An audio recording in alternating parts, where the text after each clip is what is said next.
দিল্লি দখলের লড়াইয়ে সবকটা রাজনৈতিক দল ইতিমধ্যেই রাস্তায় নেমে পড়েছে তাদের মতন করে। তৃণমূল কংগ্রেস ব্রিগেডের ময়দান থেকে প্রার্থী তালিকা ঘোষণা করেছে। চমক ছিল এই প্রথমবার আমরা দেখলাম খোলা আকাশের নিচে ভরা ব্রিগেডে র্যাম্পের ওপর হাঁটতে হাঁটতে প্রার্থীদের পরিচয় করানো হলো দলের তরফ থেকে। এখন চমক যেমন ছিল তেমন অনেকগুলো কাটাও উঠে আসছে, এমনটাই মনে করছি যারা রাজনীতি নিয়ে চর্চা করেন তারা। যেমন সব থেকে হাই প্রোফাইল কেন্দ্র ব্যারাকপুর, অর্জুন সিংকে দল সেখানে প্রার্থী করেনি। অর্জুন সিং কি করবেন না করবেন একটা ইঙ্গিত দিয়ে দিয়েছেন। অন্যদিকে আমরা দেখলাম প্রাক্তন ক্রিকেটারকে নিয়ে আসা হলো বহরমপুরে অধীর চৌধুরীর বিরুদ্ধে, সেই অধীর চৌধুরী যিনি 1999 সাল থেকে সেই কেন্দ্রের সাংসদ। সেখানেও তৃণমূলের একজন বিধায়ক, ভরতপুরের বিধায়ক, তিনি বিদ্রোহ করে বসলেন। এগুলো ছিল বাইরে। আজ তো আমরা দেখলাম সকাল থেকে দেখাচ্ছি যেটা চর্চা এই মুহূর্তে, মমতা বন্দ্যোপাধ্যায়ের ভাই তিনিও টিকিট প্রত্যাশী ছিলেন বোধহয়, কারণ তিনিও একটা বিদ্রোহ করেছেন, যদিও দিদির একটি বার্তার পর পুরোপুরি ডিগবাজি। আমরা আসবো পিসিআরকে বলি একবার বিগলে দেখানোর জন্য, যাবো পরপর। ব্যারাকপুরে কুরুক্ষেত্রের প্রস্তুতি, অর্জুন বনাম পার্থর লড়াই, ঘোষিত লড়াই। অর্জুন, হুমায়ুন, সুনীল, সায়ন্তিকা। টিকিট অস্বস্তি শুধু বাইরে নয়, ঘরেও একই পরিস্থিতি। টিকিট না পেয়ে বিদ্রোহী খোদ মুখ্যমন্ত্রীর ভাই। আমরা আসবো আলোচনা। এই মুহূর্তে আমার সঙ্গে রয়েছেন অতিথিরা। শতরূপ ঘোষ রয়েছেন, আমাদের তরফ থেকে শতরূপ স্বাগত। বৈষ্ণব চট্টোপাধ্যায় তৃণমূল কংগ্রেসের তরফ থেকে স্বাগত। ডক্টর অর্চনা মজুমদার বিজেপির তরফ থেকে স্বাগত। সন্দীপা চক্রবর্তী রয়েছেন কংগ্রেসের তরফ থেকে স্বাগত। আমাদের সঙ্গে বাইরে থেকে আলোচনায় রয়েছেন এক্সক্লুসিভ অর্জুন সিং। অর্জুন দা, শুভজিৎ রয়েছে, স্বাগত।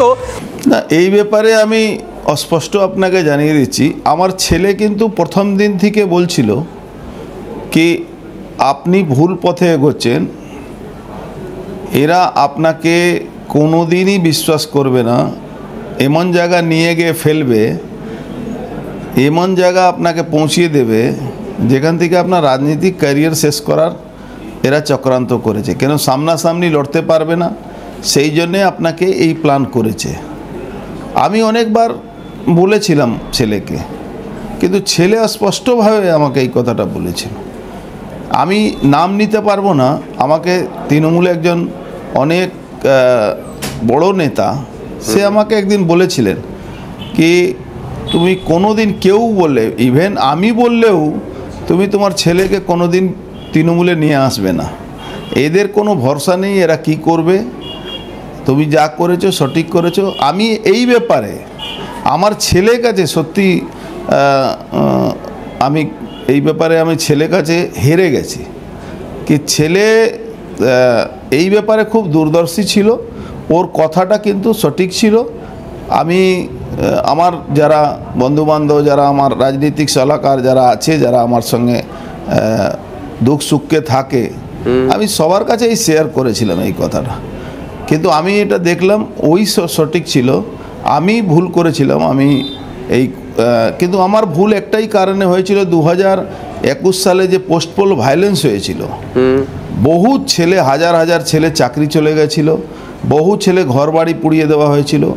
সেই জায়গায় সেই ছেলেগুলোকে, বিজেপি কর্মীগুলোকে, সাধারণ কর্মীগুলোকে একটা প্রোটেকশনের প্রবলেম হয়ে গেছিল। সেই চিন্তাভাবনা করে আমাকে এই ডিসিশনটা নিতে হয়েছিল। শতরূপ একটু প্রশ্ন করে নিয়ে আপনি বলবেন, আপনি সন্দীপা এই প্রজন্মের রাজনীতিবিদ, যারা রাজনীতি করেন সারা বছর একটি দলের হয়ে, এবিসিডি রাজনৈতিক দলের হয়ে রাজনীতি করেন, তারা যদি টিকিট প্রত্যাশা করেন বা ভালো কিছু প্রত্যাশা করেন, এটা মনে হয় দোষের কিছু নয়। দোষগুণ বলতে আমি কমিউনিস্ট পার্টির ক্ষেত্রে বলতে পারি, আমরা অনেক বড় একটা লক্ষ্য নিয়ে রাজনীতি করি। কে নির্বাচনের প্রার্থী হলো কি না হলো, এইগুলো যে মমতা বন্দ্যোপাধ্যায়কে আমরা বলতে শুনি যে আমি 294টা আসনেই আমি প্রার্থী। কমিউনিস্ট পার্টি আমরা যারা করি, আমরা প্রত্যেকেই 294টা আসনে, কি আমরা প্রত্যেকেই লোকসভায় 42টা আসনের প্রার্থী। আমরা ওইভাবেই রাজনীতি শিখে এসেছি এবং করি। আমি দুটো কথা বলি শুভজিৎ। প্রথম কথা, দেখো অর্জুন সিং এখন বলছেন বিজেপি কর্মীদেরকে রক্ষা করার জন্য উনি তৃণমূল জয়েন করেছিলেন। আবার তাপস রায়কে বলতে শুনলাম কদিন আগে সুদীপ বন্দ্যোপাধ্যায় কেন বিজেপির সঙ্গে সেটিং করেছেন, তাই বিজেপির সঙ্গে ভালো করে লড়াই করার জন্য উনি বিজেপি জয়েন করে ফেলেছেন। মানে আমি সাধারণ মানুষকে বলছি, কোন ধরনের তৃতীয় শ্রেণীর কতগুলো ধান্দাবাজ আমাদের রাজ্যের রাজনীতিতে পরিসরটাকে দখল করে রয়েছে, কোন মানে থার্ড ক্লাস কতগুলো ধান্দাবাজ। কেউ বলছে আমি বিজেপি বিরোধিতা করার জন্য বিজেপিতে গেছি, কেউ বলছে আমি তৃণমূল বিরোধিতা করার জন্য তৃণমূলে গেছি। এক দ্বিতীয় কথা যে বাবুল ব্যানার্জির ঘটনা তোমরা দেখাচ্ছিলে। প্রথম কথা ভাই, আমিও দক্ষিণ কলকাতায় বড় হয়েছি। বাবুল ব্যানার্জি মমতা বন্দ্যোপাধ্যায়কে আমরা দেখেছি রাজ্যের মুখ্যমন্ত্রী হওয়ার পরে ওনার বিভিন্ন ভাই বাংলার বিভিন্ন ক্রীড়া জগতের মাথায় গিয়ে বসেছে, ইনিও তার মধ্যে একজন। তার বাইরে ইনি কত বড় জননেতা আমার জানা ছিল না। কী হবে বলো তো, প্রতিবার ভোটের আগে তো পা ভাঙার নাটক করা যায় না, ওই জন্য মাঝে মধ্যে ঘর ভাঙার নাটক করতে হয়, তার বেশি এটার কোনো গুরুত্ব নেই। তবে আজকে শিলিগুড়ি থেকে এই প্রসঙ্গে মমতা বন্দ্যোপাধ্যায় যেগুলো বলেছেন, একটা কথার দিকে আমি তোমাদের অ্যাটেনশন ড্র করছি ছোট করে। উনি পরিষ্কার বলছেন রথীন চক্রবর্তীর নাম করে, যিনি বিজেপির এখন প্রার্থী হয়েছেন হাওড়ায়, যে ও আমাদের মেয়র ছিল, 2000 চাকরির দুর্নীতিও করেছে, কোটি কোটি টাকার দুর্নীতি করেছে, তাই ওর বিরুদ্ধে ব্যবস্থা নেওয়া যেত, আমি ব্যবস্থা নিইনি।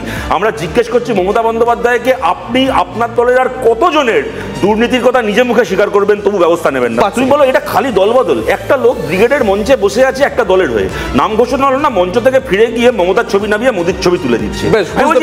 মমতা বন্দ্যোপাধ্যায় যে পরিবার, বাবুল বন্দ্যোপাধ্যায় তার ভাই, আজকে সকালে আমাদেরকে এক্সক্লুসিভ একটা ইন্টারভিউ দিয়েছে টেলিফোনে।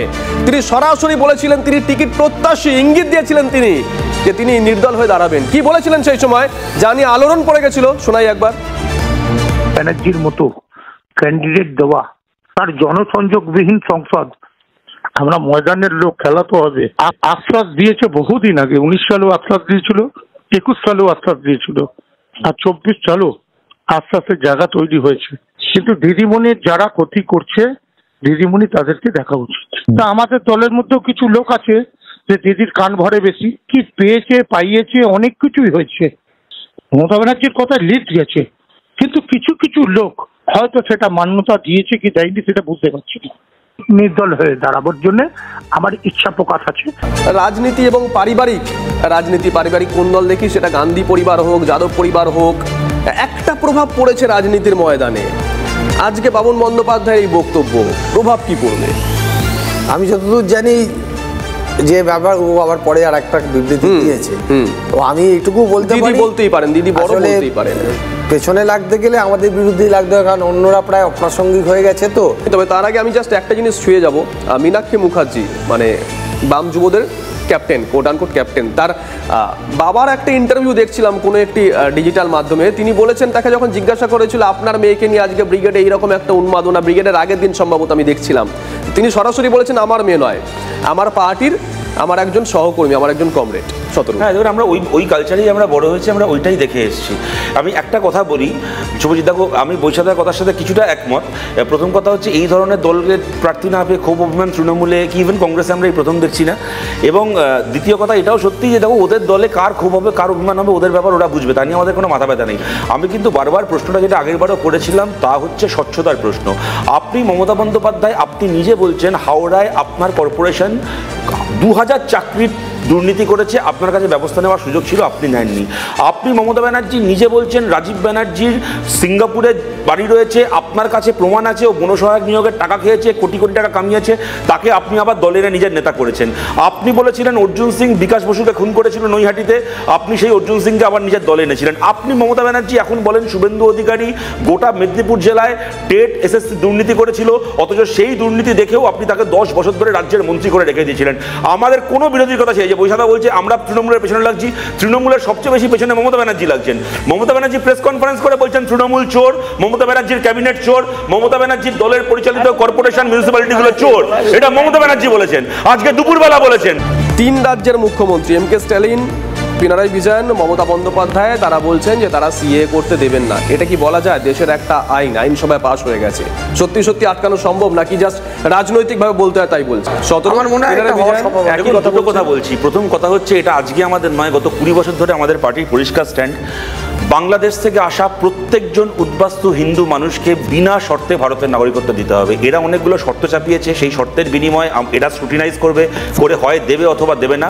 আমরা চাই বিনা শর্তে দেওয়া হোক, এবং ভারতের যে এক্সিস্টিং আইন সেই আইনে এটা দেওয়া সম্ভব, বহু মানুষকে এর আগে দেওয়া হয়েছে, ভবিষ্যতেও দেওয়া সম্ভব। এটা বেসিক্যালি যেটা করছে এটা কোনো নাগরিকত্ব দেওয়ার আইন নয়, এরা চিহ্নিত করছে কারা উদ্বাস্তু চিহ্নিত করছে, ঘটি বাঙাল, এপার বাংলা ওপার বাংলা। একদিন যুব ভারতীর ভাই আমি বেশি সুযোগ পাবো না, আমি সময়টা শেষ করিনি কারণ সময় হাতে কম, আমি জাস্ট কথাটা শেষ করিনি, তারপর অবশ্যই তুমি বলো।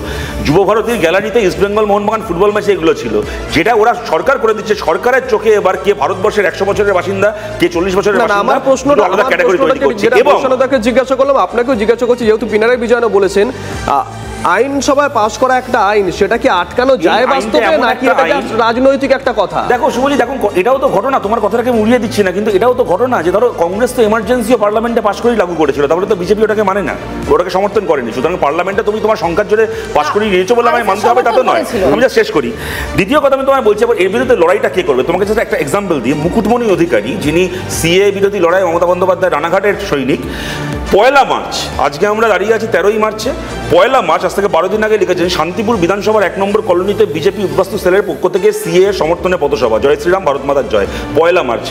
তারপরে চলে আসে 2রা মার্চ, পরের দিনের পোস্ট, কৃষ্ণনগরে বিজেপির বিজয় সংকল্প যাত্রাতে মাননীয় প্রধানমন্ত্রী বেশ, নরেন্দ্র বুঝতে মোদীর পেরেছি। উপস্থিতি। খুব পরিষ্কার। এক সেকেন্ড, নদিয়া সহ সারা পশ্চিমবঙ্গ হবে গেরুয়াময়। সন্দীপা। 10 দিন আগে এই কথা লিখে আজকে লোকটা মমতা বন্দ্যোপাধ্যায়ের প্রার্থী।